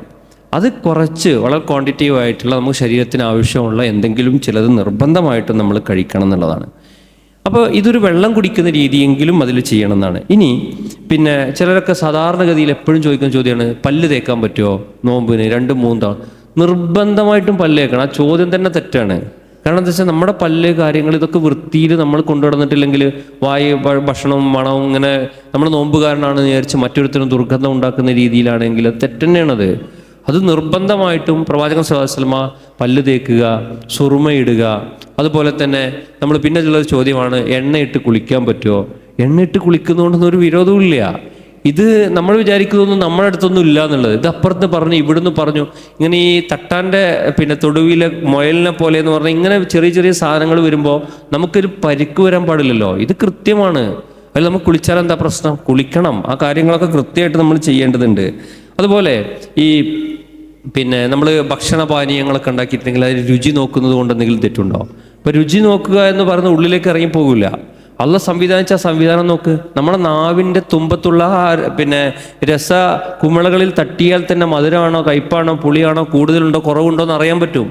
ആ രീതി നിർബന്ധമായിട്ട് ഉപയോഗപ്പെടുത്താവുന്നതാണ്. അതിനെയൊക്കെ വലിയ ഗൗരവവും മറ്റും കാര്യങ്ങളൊക്കെ കണ്ടുകൊണ്ട് നമ്മൾ ചെയ്യാൻ പാടില്ല. ഇനി ഛർദി, ഒരാൾ പിന്നെ ബോധപൂർവം ഛർദിച്ചിട്ടുണ്ട് എങ്കിൽ അയാളെ നോമ്പ് മുറിയും, തർക്കമില്ല. ഇനി അറിയാതെ ഒരു മനുഷ്യൻ സാധാരണഗതിയിൽ ഒരു ഛർദി സംഭവിച്ചാൽ അപ്പോൾ പിന്നെ നമ്മൾ ഫോൺ എടുത്ത് വിളിക്കാൻ നിൽക്കണ്ട. ഛർദിച്ചു പോയി അറിയാതെ പെട്ടെന്ന്, പിന്നെ എന്ത് ചെയ്യേണ്ടതുണ്ട്? നോമ്പ് മുറിയോ? ഇല്ല. അങ്ങനെ മുറിയുന്ന ഒരു സാധനമല്ല ഇത്. ഇതൊരു വിശ്വാസവുമായിട്ട് നമ്മുടെ ആരാധനാ കർമ്മവുമായിട്ട് ചേർത്ത് വെക്കുന്ന ഒന്നാണ്. എന്നാൽ ഒരാൾ ബോധപൂർവം വായിൽ കൈയിട്ടൊക്കെ പിന്നെ നോമ്പ് മുറിഞ്ഞ് പിന്നെ ഇതാക്കിയിട്ടുണ്ടെങ്കിലോ പിന്നെ അവൻ്റെ നോമ്പ് മുറിയും. അതുപോലെ തന്നെ സ്ഖലനം, നമ്മൾ ഉറക്കത്തിലൊക്കെ സ്ഖലനം പിന്നെ സ്വപ്നസ്ഖലനോ മറ്റെന്തെങ്കിലുമൊക്കെ ഉണ്ടായിട്ടുണ്ടെങ്കിൽ നോമ്പ് മുറിയില്ല. അപ്പം ഇത് ശരിക്കും നമ്മൾ ശ്രദ്ധിക്കേണ്ടത് വെച്ചാൽ മതം നൽകുന്ന ഈ മതത്തിൻ്റെതായ നന്മകൾ നമ്മൾ പഠിക്കാതെ ഇതിനെയൊക്കെ ഒരു ചുറ്റുവിട്ട് അവിടെയും ഇവിടെയൊക്കെ നമ്മൾ എന്ത് ചെയ്യും? പകുതി കേട്ടത് കേൾക്കാത്തത് പകുതി എന്ന് പറഞ്ഞ് നമ്മൾ അങ്ങോട്ടും ഇങ്ങോട്ടൊക്കെ മാറ്റി വെക്കും. പിന്നെ അതിൽ പെട്ടെന്നാണ് ചികിത്സയുടെ ഭാഗമായിട്ട് ഇഞ്ചക്ഷൻ എടുക്കാൻ പറ്റുമോ സർവ്വസാധാരണമായിട്ട് ചോദിക്കാറുണ്ട്. ആരോഗ്യപരമായിട്ട് നമ്മളിപ്പോൾ ഒരാൾ ഇഞ്ചക്ഷൻ എടുക്കുന്നതുകൊണ്ട് ഒരു വിരോധവും ഇല്ല. അത് നമ്മൾ ആ സമയത്ത് എടുക്കണമെങ്കിൽ നോമ്പാണെന്ന് പറഞ്ഞ് മാറി വെക്കരുത്. എന്നാൽ ഭക്ഷണത്തിന് നമ്മുടെ ശരീരത്തിൽ കയറേണ്ട അംശങ്ങളുണ്ടല്ലോ, വെള്ളം, അതുപോലെ തന്നെ ഒരു ഭക്ഷണം പോലെ ചില ഗ്ലൂക്കോസ് കയറ്റുക, ശരീരത്തിൻ്റെ ക്ഷീണം മാറാൻ, അത്തരം സാധനങ്ങൾ നമുക്ക് എന്തല്ല പാടില്ലതാണെന്നുള്ളതാണ്. ഇനി നമ്മുടെ നാട്ടിൽ കാണുന്ന ഇതൊക്കെ നമുക്ക് അറിയുന്നൊരു സാധനമാണെങ്കിൽ, നമ്മുടെ നാട്ടിൽ ഇപ്പോൾ ഒരാളൊരു പരീക്ഷ എഴുതുകയാണ്, 2 മണി വരെയാണ് പരീക്ഷ. നമ്മൾ പോയിട്ട് പരീക്ഷ എഴുതുന്ന സമയത്ത് നമ്മൾ പോയിട്ട് 2 മണി കഴിഞ്ഞിട്ട് ഒരു 3 മിനിറ്റും കൂടി അല്ലെങ്കിൽ 4 മിനിറ്റും കൂടി അവിടെ ഇരുന്ന് എഴുതാൻ പറ്റുമോ? ഇനി എഴുതിയിട്ടുണ്ട് എങ്കിൽ അവിടെ വരുന്ന ഇൻവിജിലേറ്റർ നമ്മളെക്കുറിച്ച് എന്താ വിചാരിക്കുക? ഇവൻ 5 വയസ്സക്ക് പറ്റൂല എന്നല്ല വിചാരിക്കുക. ശരിക്ക് അള്ളാഹു നമുക്ക് ജീവിതത്തിൽ, നിത്യജീവിതത്തിലുള്ള പലതും ഒരു ജീവിതത്തിൻ്റെ ഒരു ട്രെയിനിങ് പ്രക്രിയയ്ക്ക് വിധേയമായി ഇനിയുള്ള പ്രവാചകൻ്റെ നോമ്പ് അങ്ങനെയല്ലായിരുന്നോ? ഒരു 6 മാസക്കാലം പ്രവാചകൻ ഈ എടുത്ത നോമ്പിൻ്റെ ചൈതന്യം നിലനിർത്തും. അടുത്ത 6 മാസക്കാലം വരാനിരിക്കുന്ന നോമ്പിനെ വരവേൽക്കാനായി പ്രവാചകൻ സല്ലല്ലാഹു അലൈഹി വസല്ലമ ഈ നോമ്പിൻ്റെ ചൈതന്യത്തെ എപ്പോഴും ജീവിതത്തിലേക്ക് എന്ത് ചെയ്യും? നിലനിർത്തിക്കൊണ്ടേയിരിക്കും എന്നുള്ളതാണ്. അപ്പോൾ ആ അർത്ഥത്തിൽ ഒരു മനുഷ്യന് ശരിക്ക് നോമ്പ് തുറക്കുന്ന സമയത്ത് നമ്മുടെ നാട്ടിൽ സാധാരണ കാണാത്തിൽ നിന്ന് വ്യത്യസ്തമായിട്ട് കാണാൻ സാധിക്കും. അതുകൊണ്ടാണ് ഈ ബാങ്കിലൊക്കെ നമുക്ക് അങ്ങോട്ടും ഇങ്ങോട്ടൊക്കെ തർക്കം. ശരിക്കും നമ്മുടെ ഓരോ സ്ഥലത്തും, ഇപ്പം എൻ്റെ പ്രദേശം വയനാട്ടിൽ മുട്ടിലാണ് എങ്കിൽ അവിടെ സൂര്യൻ അസ്തമിക്കുന്നത് ഏത് സമയത്താണ് എന്നുള്ളത് നമ്മൾ 255 റീചാർജ് ചെയ്താൽ തന്നെ നമ്മുടെ സിസ്റ്റം നമുക്ക് പറഞ്ഞു തരുന്നുണ്ട്. അപ്പോൾ ഈ ഒരു കൃത്യസമയമുണ്ട് എങ്കിൽ ആ കൃത്യസമയത്ത് നോമ്പ് എന്ത് ചെയ്യണം? തുറക്കാൻ നമ്മൾ എന്ത് ചെയ്യണം? സമയം കണ്ടെത്തണം. അത് കണ്ടെത്തുന്നില്ല എങ്കിൽ വലിയ അപരാധമാണ്. 2 മിനിറ്റും 3 മിനിറ്റൊക്കെ ഇങ്ങനെ വൈകിക്കുക, എന്നിട്ട് എന്ത് ചെയ്യുക? ആകെ അസ്വസ്ഥത സൃഷ്ടിക്കുക. അത് സൂക്ഷ്മതയുടെ ഭാഗമാണ്. അത് സൂക്ഷ്മത എന്നല്ല അതിന് പറയുക. അങ്ങനെ സൂക്ഷ്മത പ്രവാചകൻ സ്വല്ലല്ലാഹു അലൈഹി വസല്ലം പഠിപ്പിച്ചിട്ടില്ല. പ്രവാചകൻ സ്വല്ലല്ലാഹു അലൈഹി വസല്ലം പഠിപ്പിച്ച വാക്കെന്താ അറിയോ? ലാ യസാലുന്നാസു ബിഖൈരിൻ. പിന്നെ ആളുകൾ നന്മയിൽ തുടർന്നു കൊണ്ടേയിരിക്കുന്നു. എങ്ങനെയാണെന്നറിയോ? അവർ ഈ നോമ്പ് തുറക്കുന്ന സമയത്ത്, ഇഫ്താറിൻ്റെ സമയത്ത് ധൃതി കാണിക്കുന്നുണ്ട് എങ്കിൽ എന്നാണ്. ഇപ്പം നമ്മുടെയൊക്കെ ഒരു മഹലിൽ നോമ്പ് തുറ നടക്കുകയാണെങ്കിലോ, വീട്ടിൽ നോമ്പ് തുറ നടക്കുകയാണെങ്കിലോ എത്രമാത്രം ഒച്ചയും അങ്ങേയറ്റ ശബ്ദമുഖരിതമായിരിക്കും. അത് വളരെ ശാന്തരായിട്ട്. ഇപ്പോൾ നമ്മൾ ഫ്ലൈറ്റിൽ കയറാറില്ലേ? ഫ്ലൈറ്റ് ലാൻഡ് ചെയ്യുന്ന സമയത്ത് എത്ര ശ്രദ്ധയിലാണ് നമ്മൾ നിൽക്കാറുള്ളത്? പോട്ടെ, ബസ്സിൽ പോകാറില്ലേ? ബസ്സിൽ പോകുന്ന സമയത്ത് റണ്ണിങ്ങിലും നമ്മൾ നിൽക്കുന്നതും ബസ് ബ്രേക്ക് ചവിട്ടാൻ നിൽക്കുന്ന സമയത്തും നമ്മുടെ ശരീരം പിടുത്തത്തിലൊക്കെ നിന്നിട്ടാണ്ട് കുറച്ചുകൂടി സൂക്ഷ്മത കാണിക്കാറില്ലേ? ഈ നോമ്പ് ശരിക്കും എന്ത് ചെയ്യുന്നു? ഒരു നോമ്പ് കഴിയുന്നു, ഈ ഞാൻ എൻ്റെ ജീവിതത്തിൽ ഈ പ്രക്രിയകളൊക്കെ വന്നെത്തിയിട്ടുണ്ട്, പുതിയതിലേക്ക് ഞാൻ എത്തേണ്ടതുണ്ട് എന്ന ചിന്ത വരുന്ന സമയത്ത് അത്ര നിശബ്ദമായിരിക്കണം എന്നാ. നമുക്ക് മനസ്സിലൊക്കെ കുറേ ആവശ്യങ്ങളില്ലേ? എത്ര ആവശ്യങ്ങൾ നമ്മുടെ മനസ്സിലുണ്ട്. ഇത് നമ്മുടെ റബ്ബിനോട് നമുക്ക് തേടിക്കൂടെ? പ്രവാചകൻ സല്ലല്ലാഹു അലൈഹി വസല്ലം പറഞ്ഞൊരു വാക്കുണ്ട്, ഒരു മനുഷ്യൻ 3 ആളുകളുടെ പ്രാർത്ഥന അള്ളാഹു എന്ത് ചെയ്യില്ല? തട്ടിക്കളയുകയില്ല എന്നാണ് പറഞ്ഞത്. ആ 3 ആളുടെ പ്രാർത്ഥനയിൽ ഒന്ന് പറഞ്ഞതാരോ? ഇമാമുൽ ആദിൽ, നീതിമാനായ നേതൃത്വം. അതുപോലെ തന്നെ രണ്ടാമത് പറഞ്ഞു വസ്വായിം, നോമ്പുകാരൻ, ഹീന യുഫ്തിറു, നോമ്പ് തുറക്കുന്ന സമയത്ത് പടച്ചോനോട് ചോദിക്കുന്നത് പടച്ചോൻ തട്ടി മാറ്റൂല എന്നാ. ആ സമയത്ത് നീ വെള്ളം എടുത്തോ, കറി എടുത്തോ, ചായ എടുത്തോ, കാരക്കെടുത്തോ എന്ന് ചോദിച്ചിട്ട് നമ്മൾ ആ സമയം നോക്കി വെക്കുന്നുണ്ട് എങ്കിൽ ഇതൊരു ഈറ്റിംഗ് ഫെസ്റ്റിവലായിട്ട് ഇതിനെ അധിപതിപ്പിച്ചിട്ടില്ലേ? നമ്മൾ ഉള്ളിലേക്ക് നമ്മൾ ചോദിക്കേണ്ടത്, നമ്മുടെ ഉള്ളിലേക്ക് നമ്മൾ മന്ത്രിക്കേണ്ട ഒരു ചോദ്യമാണിത്. ശാന്തതയുണ്ടാകണം, അത്ര നിശബ്ദതയോടെ ഉണ്ടാകണം. നമ്മുടെ ദുഃഖങ്ങളും സങ്കടങ്ങളും ആവശ്യങ്ങളും നമ്മുടെ റബ്ബിനോട് പറയണം. നമ്മളെ പടച്ചവൻ തട്ടിമാറ്റൂല എന്ന് പ്രവാചകൻ സല്ലല്ലാഹു അലൈഹി വസല്ലമ പഠിപ്പിച്ചെന്ന വാഗ്ദാനമാണ്. ഇത് ഉപയോഗപ്പെടുത്തേണ്ട ഈ അവസരത്തെ നമ്മൾ. മൂന്നാമത്തൊന്ന് പറഞ്ഞത് പിന്നെ പീഡിതൻ്റെ പ്രാർത്ഥനയാണ്. അത് നമ്മളെപ്പോഴും കേട്ടിട്ടുണ്ട്. പീഡിതൻ്റെ പ്രാർത്ഥന പടച്ചവൻ എന്ത് ചെയ്യും? മറയില്ലാതെ സ്വീകരിക്കുന്നു. അതുപോലെ മറ്റൊരു റിപ്പോർട്ടിൽ കാണാൻ സാധിക്കും, പിന്നെ 3 ആളുകളുടെ പ്രാർത്ഥനയ്ക്ക് എപ്പോഴും ഉത്തരം കിട്ടുമെന്ന് പറഞ്ഞത് അവിടെയും എണ്ണി പറഞ്ഞാരാണ്? ഈ നോമ്പുകാരൻ്റെ നോമ്പ് തുറക്കുന്ന സമയത്തുള്ള പ്രാർത്ഥനയാണ്.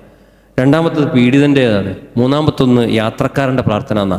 അപ്പം ഈ രീതിയിൽ നമ്മുടെ നോമ്പിനെ മാറ്റി തീർക്കാൻ എനിക്കും നിങ്ങൾക്കും സാധിച്ചിട്ടില്ല എങ്കിൽ നമ്മുടെ ജീവിതത്തിൽ കുറേ പ്രയാസങ്ങളും പ്രതിസന്ധികളൊക്കെ ഉണ്ടാവും എന്നുള്ളതാണ്. അപ്പോൾ ഒരു നോമ്പ് കിട്ടിയിട്ട്, ഇപ്പം നമ്മളൊക്കെ പറയുന്ന സമയത്ത് ശരിക്കും നമ്മൾ ആലോചിച്ചു, ഒരു നോമ്പ് നമുക്ക് കിട്ടിയിട്ട് ഇനി പടച്ചോനെ അടുത്ത വർഷം ഞാൻ ഉണ്ടാകുമോ, നിങ്ങൾ ഉണ്ടാകുമോ എന്ന് നമുക്ക് പറയാൻ സാധിക്കില്ല. നമ്മുടെയൊക്കെ മനസ്സിൽ ഒരു വല്ലാത്തൊരു നൊമ്പരമാണല്ലോ. പ്രിയപ്പെട്ട നമ്മുടെ പിന്നെ ഇസ്ഹാഖ് സാറിനെ കുറിച്ച് പറഞ്ഞിടത്ത് നിങ്ങൾ ശരിക്കും ഒന്ന് ആലോചിച്ച് നോക്ക്. അദ്ദേഹം മദ്രസയിലെ കുട്ടികളെ വിളിച്ചുകൊണ്ട് പറഞ്ഞൊരു വാക്കുണ്ട്, ഈ മദ്രസ നിലനിൽക്കുന്ന കാലമത്രയും, ആ വാക്കെന്താണ്? ഈ മദ്രസ നിലനിൽക്കുന്ന കാലമത്രയും, ഞാൻ ജീവിച്ചിരിക്കുന്ന കാലമത്രയും ആരാണ് ഈ മദ്രസയിൽ ഏറ്റവും അധികം ഒരു വർഷത്തിൽ പ്രസന്റ് ഉണ്ടാകുന്ന അവർക്ക് വിലപിടിപ്പുള്ളൊരു സമ്മാനം ഞാൻ തരുമെന്ന് പറഞ്ഞിട്ടുണ്ട് എങ്കിൽ ആ സമ്മാനം ഒരു തവണ പോലും പ്രിയപ്പെട്ട ഇസ്ഹാഖ് സാറിന് കൊടുക്കാൻ സാധിച്ചിട്ടില്ല. അള്ളാഹു അദ്ദേഹത്തിൻ്റെ ബർസക്ക് ഹൈറാക്കി കൊടുക്കുമാറാട്ടെ. നിങ്ങൾ ആലോചിച്ച് നോക്കൂ, ഇതാ നമ്മുടെ ആയുസ് എന്ന് പറയുന്നത്. ഇനി അടുത്ത നോമ്പിന് നമ്മൾ ഉണ്ടാകുമെന്ന് അറിയില്ല. ഇതൊക്കെ പറഞ്ഞ് ഈ നോമ്പിനെ വരവേൽക്കാൻ ഞാൻ ഉണ്ടാകും, നിങ്ങൾ ഉണ്ടാകുമെന്ന് അറിയില്ല. അതുകൊണ്ടാണല്ലോ തുടക്കത്തിൽ പറഞ്ഞില്ലേ, തുൽഹ റളിയല്ലാഹുവിൻ്റെ ആ ഹദീസിൻ്റെ ശകലത്തിൽ പറഞ്ഞില്ലേ, ഒരു നോമ്പ് വന്നെത്തിക്കഴിഞ്ഞാൽ അവൻ്റെ ജീവിതത്തിൽ സ്രഷ്ടാവുമായുള്ള ബന്ധത്തിൽ എന്തിരിക്കണം, അങ്ങേയറ്റം അടുക്കാൻ സാധിക്കണം. അതടുക്കാൻ സാധിക്കുന്നില്ല എങ്കിലോ അവിടെ നമ്മുടെ ഖുർആനിക പഠനങ്ങൾ അതുപോലെ തന്നെ ഇപ്പോൾ പഠനങ്ങളൊക്കെ നടക്കുന്ന സമയത്ത് ഇപ്പോൾ ഞാൻ നന്നായിട്ട് വായിച്ചിരുന്നു, പഠിച്ച് പരീക്ഷ എഴുതുന്നു. ഇപ്പോൾ മിസ്ബാഹ് പരീക്ഷ എഴുതുകയാണ്, അല്ലെങ്കിൽ മറ്റെന്തെങ്കിലും പരീക്ഷ എഴുതുകയാണ്. ഓരോ ഇസ്ലാഹി സെൻ്ററുകൾ നടത്തുന്ന ഈ മുസാബക്കയിലൊക്കെ നമ്മൾ പങ്കെടുക്കുകയാണ്. നമ്മളിത് പഠിച്ച് ഉത്തരങ്ങളൊക്കെ കിട്ടിയിട്ട്, എൻ്റെ പേര് കിട്ടിയിട്ട് ഇതേ ഉത്തരങ്ങൾ എൻ്റെ വൈഫ് നോക്കി എഴുതുന്നുണ്ട് എങ്കിൽ ആ നോമ്പുകൊണ്ട് കാര്യമുണ്ടോ? പഠനം ഖുർആനായിരിക്കാം. ഞാൻ ഉള്ളിലേക്ക് തട്ടുന്ന ചോദ്യം ചോദിക്കുന്നത്, പഠനം ഖുർആനായിരിക്കാം. വെളിച്ചത്തിൻ്റെ വക്താക്കളാണ് നമ്മൾ. ആ വെളിച്ചത്തിൻ്റെ വക്താക്കൾ ബാപ്പക്ക് ഉത്തരം കിട്ടി, ആ ഉത്തരം മകനും എഴുതിയിട്ടുണ്ട് എങ്കിൽ ഒരുപക്ഷെ അതിൻ്റെ മെഡലും സർട്ടിഫിക്കറ്റൊക്കെ വീട്ടിലെത്തിയിട്ടുണ്ടാവും. ആ പഠനം ഉള്ളിൽ വെളിച്ചമുണ്ടോ? ഉള്ളിൽ അന്ധകാരം പോയിട്ടില്ല. അപ്പോൾ അവിടെയാണ് നമ്മൾ മനസ്സറിഞ്ഞ് ചിന്തിക്കേണ്ടത്, ആലോചിക്കേണ്ടത്. ഇത് എൻ്റെ ജീവിതത്തിലേക്കൊരു വെളിച്ചമാകാൻ ഖുർആൻ ഇറങ്ങിയിട്ടുണ്ട് എങ്കിൽ ആ ഖുർആനുമായുള്ള എൻ്റെ ബന്ധവും എൻ്റെ ജീവിതത്തെ ഈ മതത്തിനെ ആചരിക്കുന്ന ഒരു മതാചാര്യനായി നാം മാറണമെന്ന ചിന്ത കൂടി ഉണ്ടാകണം. പ്രിയപ്പെട്ടവരെ, അവസാനമായിട്ട് നല്ല ചൂടെന്നൊക്കെ നമ്മൾ പറയും. ചൂടുള്ള സമയത്ത് അന്തരീക്ഷം ചൂടുള്ളാകുന്നത് കൊണ്ട് മാത്രമാണോ ശരീരം ചൂടാകുന്നത്? അല്ലല്ലോ ഡോക്ടറെ, അന്തരീക്ഷം ചൂടാകുന്നത് കൊണ്ട് മാത്രമല്ല ശരീരം ചൂടാകുന്നത്. നാം കഴിക്കുന്ന ഭക്ഷണങ്ങളും അതിലെന്താണ് വലിയ ഘടകമാണ്. ഇപ്പോഴൊരു പക്ഷേ നോമ്പ് തുറക്കാൻ എന്താ നമ്മൾ ഉണ്ടാക്കേണ്ടത്? അരിയൊക്കെ പൊടിച്ച് വാങ്ങിയൊക്കെ വെച്ചിട്ടുണ്ടാവും അല്ലേ? വീടൊക്കെ അടിച്ച് തുടച്ചെല്ലാം വൃത്തിയാക്കിയിട്ടുണ്ടാവും. എവിടെ ളുഹറിൻ്റെയും മസറിൻ്റെയും നമസ്കാര സമയമൊക്കെ തെറ്റിച്ചിട്ട് വീട് അടിച്ച് തുടച്ച് വൃത്തിയാക്കിയിട്ടുണ്ടാവും. എന്തിനാ? നോമ്പിനെ വരവേൽക്കാനാ. ഹൃദയത്തിലോ? ശരിക്കും ഉള്ളിലോടൊന്ന് ചോദിച്ചു നോക്കൂ, നമ്മളോടൊന്ന് ചോദിച്ചു നോക്കൂ. ഈ ആരാധന അനുഷ്ഠാന കർമ്മങ്ങൾ ഇല്ലാതെ പിന്നെന്ത് നോമ്പ്? ഇതല്ലേ അതിൻ്റെ കാമ്പെന്ന് പറയുന്നത്, അല്ലേ? ആ രീതിയിൽ ഇപ്പോൾ നോമ്പ് തുറ നടത്തിയിട്ട് എനിക്ക് ഇശാ ജമാഅത്ത് കിട്ടിയില്ല എന്ന് പറഞ്ഞാലോ? നോമ്പ് തുറ നടത്തിയിട്ട് എനിക്ക് ഇശാ ജമാഅത്ത് കിട്ടിയില്ല, തറാവീഹ് കിട്ടിയില്ല, നമ്മളെയൊക്കെ അലട്ടുന്ന വലിയ പ്രശ്നങ്ങളാണ്. കോഴിക്കോട് വന്ന് ക്ലാസ് എടുത്ത് തിരിച്ചു പോയിട്ട് തറാവീഹിൽ നിൽക്കാൻ സാധിക്കുന്നില്ല, ചൂട് സഹിതം. അപ്പോൾ അതുകൊണ്ട് ചിലതൊക്കെ നമ്മൾ എന്ത് ചെയ്യേണ്ടി വരും? ഇത് നമുക്കുള്ളതാ എന്ന് നമ്മൾ തീരുമാനിക്കേണ്ടി വരും. അപ്പോൾ ആ ഒരു അർത്ഥത്തിൽ എനിക്ക് എൻ്റെ അള്ളാഹിലേക്ക് അടുക്കാൻ എന്താ ചെയ്യേണ്ടത്? കുറേ ക്ലാസ് സംഘടിപ്പിക്കുക എന്നുള്ളതല്ല കേട്ടോ. ഞാൻ വീണ്ടും ആവർത്തിക്കുക, കുറേ ക്ലാസ് ശാഖയിലും മണ്ഡലത്തിലും ജില്ലയിലും തസ്കിയത്ത് സംഗമങ്ങളുടെ ഇങ്ങനെ പൂരപ്പറമ്പാക്കി മാറ്റുക എന്നുള്ളതല്ല. കേട്ട ഒന്നോ രണ്ടോ കാര്യമല്ലേ, ആ കേട്ടത് വെച്ചിട്ട് ജീവിതത്തെ അങ്ങനെ അളന്ന് തന്നെ എന്താ പറയുക, ഒരു വല്ലാത്തൊരു മാറ്റമായിരിക്കും. അപ്പം അതിലേം പറഞ്ഞാൽ നമ്മുടെ ശരീരം ചൂടാകുക എന്ന് പറഞ്ഞാൽ ഈ ഒരു ചൂടുള്ള കാലത്ത് പ്രിയപ്പെട്ടവരെ നമ്മൾ ചെയ്യേണ്ട ഒരു കാര്യം എന്താ പറയുക, നമ്മൾ ഭക്ഷണ രീതിയെ തന്നെ മാറ്റണം. ഞാൻ നേരത്തെ പറഞ്ഞതുപോലെ ആ എണ്ണമഴമുള്ള നെയ്ച്ചോറും ബിരിയാണിയും ഇങ്ങനെയുള്ള ഭക്ഷണങ്ങൾ കഴിച്ചിട്ട് എന്തോ ഒരു ചൂടാന്ന് പറഞ്ഞാൽ അർത്ഥം ഉണ്ടാവില്ല. ആ രീതി നമ്മൾ മാറ്റണം. അപ്പം അതിനൊരു പക്ഷേ നമ്മുടെ ശരീരത്തിന് തണുക്കാൻ പറ്റുന്ന ഭക്ഷണങ്ങൾ ഏതായിരിക്കാം? നമ്മൾ ചിന്തിക്കണതിൽ പത്താഴത്തിനൊപ്പം അല്പം കുറച്ച് തൈരും കൂടി നമ്മൾ ഉപയോഗിക്കുന്നുണ്ട് എങ്കിൽ അത് അസ്തമയത്തിന് ശേഷം കഴിക്കാൻ പറ്റില്ല എന്നും അതിന് മുമ്പ് കഴിക്കാമെന്നൊക്കെ പറയുന്നുണ്ട്. അതിൻ്റെ ശാസ്ത്രീയ വശങ്ങൾ നമ്മൾ പഠിക്കുക. രാവിലെ ആ അത്താഴത്തിൻ്റെ സമയത്ത് അല്ലെങ്കിൽ ഫ്രൂട്ട്സ് ഇങ്ങനത്തെ കാര്യങ്ങൾ ഉൾപ്പെടുത്തിയിട്ട് നമ്മുടെ ശരീരത്തെ പ്രൊട്ടക്റ്റ് ചെയ്യണം. നമ്മൾ ഇപ്പോൾ ഉപ്പ് ഉപയോഗിക്കാറില്ലേ? ഈ ഉപ്പ് ഉപയോഗിക്കുന്ന സമയത്ത് പിന്നെ സാധാരണയായിട്ട് നമ്മുടെ വീടുകളിലൊക്കെ ഉപയോഗിക്കുന്ന ഉപ്പ് ഏതാണ്? അയൺ കണ്ടൻ്റുള്ള ഉപ്പുകളാണ് ഉപയോഗിക്കാറുള്ളത് അല്ലേ? പൊടിച്ചിട്ടുള്ള ഉപ്പുകളല്ലേ? ഈ ഉപ്പുകൾ മാറ്റിയിട്ട് നോമ്പിൻ്റെ കാലത്ത് ശരിക്കും നമ്മൾ കല്ലുപ്പ് വാങ്ങിയിട്ട് മിക്സിയിലൊന്ന് പൊടിച്ചാൽ ഇതും പൊടിയാവും. ഈ സാധനത്തിൻ്റെ പ്രശ്നം എന്താണ്? അത് നമ്മുടെ ശരീരത്തിലെ ജലാംശത്തെ പൂർണ്ണമായിട്ടും വലിച്ചെടുക്കും. അത്ര ചെറിയ ചെറിയ കാര്യങ്ങൾ നമ്മുടെ ഭക്ഷണ രീതിയിൽ നമ്മൾ പഠിച്ചു മാറ്റി വെച്ചാൽ ഈ കരിച്ചത് പൊരിച്ചത് ഈത്തപ്പഴമൊക്കെ എത്ര നല്ലതാണ്. ഇതിന് മുഴുവൻ എന്ത് ചെയ്യും? ഒന്ന് കരിച്ച് പൊരിച്ചാലേ നമുക്ക് ഇഷ്ടമുള്ളൂ. ആ രീതിയിലേക്കാണ് ഈ റമീല എന്ന വാക്കിനെയൊക്കെ നമ്മൾ മാറ്റിയിട്ടുള്ളത്. അപ്പോൾ നമ്മുടെയൊക്കെ ഇപ്പോൾ ഇതൊക്കെ പറയുമ്പോൾ നിങ്ങളും ഞാനൊക്കെ ഒരു പക്ഷേ ഇന്നും ഇന്നലെയൊക്കെ ആയിട്ട് ഒന്നും വേണ്ട, ഇന്നത്തെ ഖുതുബയിൽ നമ്മളൊക്കെ ഫലസ്തീന് വേണ്ടി പറയുകയും മുമ്പില്ലാത്ത വിധം ആളുകളൊക്കെ തന്നെ കൈമയിൽ മറന്നുകൊണ്ട് നമ്മൾ ആ ഫണ്ടൊക്കെ പിരിച്ചിട്ടില്ലേ? 2 മാസക്കാലമായിട്ടൊരു റൊട്ടി കിട്ടാത്തതിൻ്റെ പേരിൽ, നിങ്ങൾ ശരിക്കും കേൾക്കുന്നുണ്ടെന്നാണ് വിചാരിക്കുന്നത്, 2 മാസമായിട്ട് ഒരു റൊട്ടി കിട്ടാത്തതിൻ്റെ പേരിൽ കിട്ടിയിട്ട് അത് പരസ്പരം അങ്ങോട്ടും ഇങ്ങോട്ടും നുകർന്നു കൊടുക്കുന്ന ഫോട്ടോ നമ്മൾ ഷെയർ ചെയ്തിട്ടുണ്ട്, ഗ്രൂപ്പിലിട്ടിട്ടുണ്ട്. നമ്മളാണ് റമദാൻ്റെ പിറവി കണ്ടിട്ടുണ്ട് എങ്കിൽ നമ്മുടെ പള്ളിയിലും മദ്രസിലും വീട്ടിലൊക്കെ തന്നെ അങ്ങേയറ്റത്തെ ഭക്ഷണ രീതി, അള്ളാഹുവിൻ്റെ കോപം കിട്ടുന്ന അവസരങ്ങൾ ഉണ്ടാക്കുന്നത്. ഏറ്റവും അധികം ഭക്ഷണത്തിന് ചെലവ് കുറയേണ്ട ഒരു സമയമല്ലേ റമദാൻ എന്ന് പറയുന്നത്. എൻ്റെ വീട്ടിൽ ഞാൻ വിചാരിച്ചാൽ നടക്കൂലേ? എൻ്റെ ഉപ്പയും എൻ്റെ ഉമ്മയും എൻ്റെ ഭാര്യയും എൻ്റെ മക്കളും ഇരുന്ന് കൂടി ചർച്ച ചെയ്തിട്ടുണ്ടെങ്കിൽ നടക്കൂലേ? ഇത് മനസ്സ് തുറന്ന് സംസാരിച്ചാൽ നടക്കൂലേ?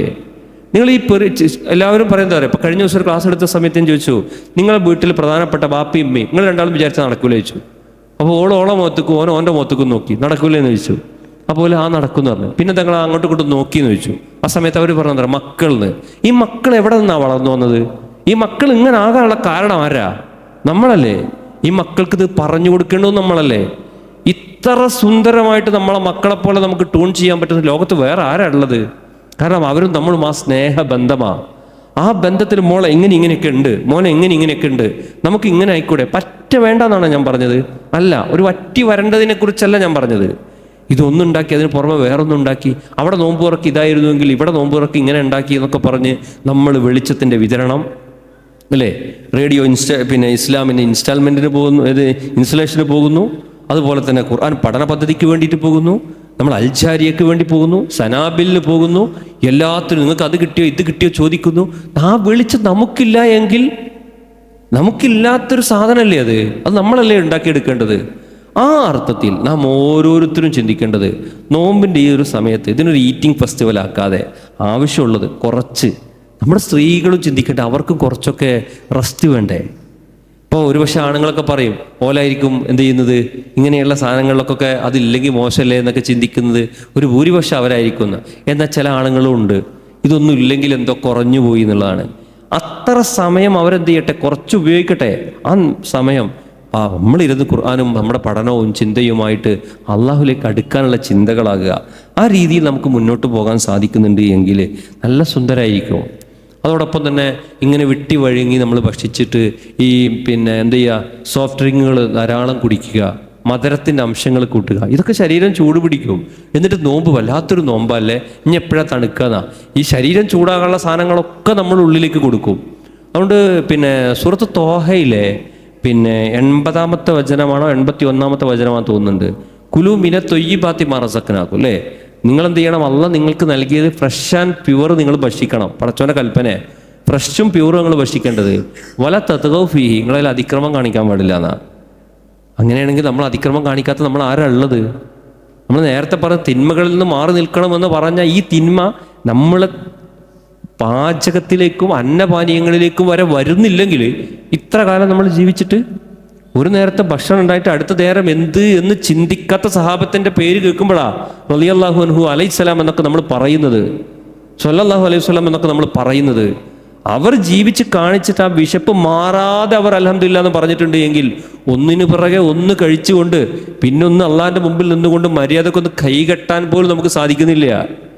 ആകെ അസ്വസ്ഥമാ, ശരീരം ചൂടാ, തൊട്ടടുത്ത് ഫാനൊന്നും നമുക്ക് മതിയാവില്ല. നമ്മൾ അത്ര വാരി വലിച്ചിട്ടുണ്ടാവും. ഒരു ഭാഗത്ത് ഈ നോമ്പിൻ്റെ ചൈതന്യം ഇങ്ങനെയെന്ന് പറഞ്ഞിട്ട് ഒരൊറ്റ ഇഫ്താറോടുകൂടി അതൊക്കെ നശിപ്പിക്കുന്നുണ്ടാവും. ഇതിന് മാതൃക കാണിക്കേണ്ടത് നമ്മളല്ലേ. ഈ മേഖലയിൽ ഒരു വിപ്ലവം നമ്മൾ സൃഷ്ടിച്ചിട്ടില്ല എങ്കിൽ, ഒരു വിപ്ലവത്തിന് നമ്മൾ നിന്നില്ല എങ്കിൽ, ഇപ്പം ഈ സമൂഹത്തിന് നമ്മുടെയൊക്കെ വാപ്പാരൊക്കെ ശ്രദ്ധിച്ചത് കൊണ്ട് കുറച്ച് ആയുസ്സിലൊക്കെ പോകുന്നുണ്ട് എങ്കിൽ നമ്മുടെ മക്കളൊന്നും ഈ ആയുസ്സിലേക്ക് എത്തുമെന്ന്, അവരുടെ ഒരു ബയോളജിക്കൽ ഡെത്തിനെ കുറിച്ചാണ് ഞാൻ പറയുന്നത്, അതിൻ്റെ കാരണക്കാർ നമ്മൾ തന്നെ ആയിരിക്കും. അപ്പം ഈ ഒരു റമദാൻ നമ്മുടെ കുടുംബത്തിൽ ഇത്തരം ഒരു പുനർവിചിന്തനങ്ങൾ ഉണ്ടാകട്ടെ. ആ രീതിയിൽ നമ്മുടെ കർമ്മങ്ങളെ ചിട്ടപ്പെടുത്തുക. അങ്ങനെ അള്ളാഹുവിൻ്റെ അടുത്ത് സൂക്ഷ്മാലുക്കളായി, തഖ്വയുള്ളവരായി, ശുക്ർ ചെയ്യുന്ന ബാധ്യതാബോധമുള്ളവരായി, വിവേകമതികളായി നമുക്ക് മാറാൻ സാധിക്കണം. എങ്കിലാണ് നമുക്ക് ഈ റമദാൻ ഉപകരിക്കുകയുള്ളൂ. ആ റയ്യാൻ എന്ന കവാടത്തിലൂടെ പ്രവേശിപ്പിക്കണമേ എന്ന് പ്രാർത്ഥിക്കുമ്പോൾ മനമറിഞ്ഞ് ഉള്ളറിഞ്ഞ് ആമീൻ എന്ന് നമുക്ക് പറയാൻ സാധിക്കുകയുള്ളൂ. എനിക്കും നിങ്ങൾക്കും അത് സാധിക്കുന്നില്ല എങ്കിൽ പിന്നെ ആർക്കാണ് സാധിക്കുക? കാരണം അത്രമാത്രം ഖുർആനുമായി ബന്ധപ്പെട്ടിട്ടാണ് നാം ഓരോരുത്തരും ഈ ഒരു ചങ്ങലയിൽ, ഈ ഒരു ചെറു സംഘമാണെങ്കിൽ പോലും ഈ ചങ്ങലയിൽ നമ്മൾ അണിചേർന്നിട്ടുള്ളത്. അത് നിലനിർത്തി മുന്നോട്ട് പോകാൻ നമുക്ക് ഓരോരുത്തർക്കും പ്രത്യേകിച്ച് നമ്മുടെ കുടുംബത്തിന് നമുക്കെല്ലാവർക്കും സാധ്യമാകട്ടെ. നമ്മുടെ വീഴ്ചകളും പോരായ്മകളും അള്ളാഹു പുറത്ത് സ്വർഗ്ഗം നൽകി അനുഗ്രഹിക്കുമാറാകട്ടെ. റമദാൻ ആ രീതിയിൽ തന്നെ ഏറ്റെടുക്കാനുള്ള എല്ലാവിധ ചൈതന്യവും നമുക്കെല്ലാം അള്ളാഹു പ്രദാനം ചെയ്യുമാറാട്ടെ. റയ്യാൻ എന്ന കവാടത്തിലൂടെ സ്വർഗ്ഗത്തിൽ പ്രവേശിക്കാൻ സാധിക്കുന്ന യഥാർത്ഥ മുവഹിദുകളുടെ കൂട്ടത്തിൽ അള്ളാഹു നമ്മെ ഉൾപ്പെടുത്തി അനുഗ്രഹിക്കുമാറാട്ടെ. അല്ലാഹുമ്മ തഖബ്ബൽ മിന്ന ദുആഅന വസലാത്തന വസിയാമന യാ ഹയ്യു യാ ഖയ്യൂം ആമീൻ ആമീൻ ബിറഹ്മതിക യാ അർഹമർ റഹീമീൻ. അസ്സലാമു അലൈക്കും വറഹ്മത്തുള്ളാഹി.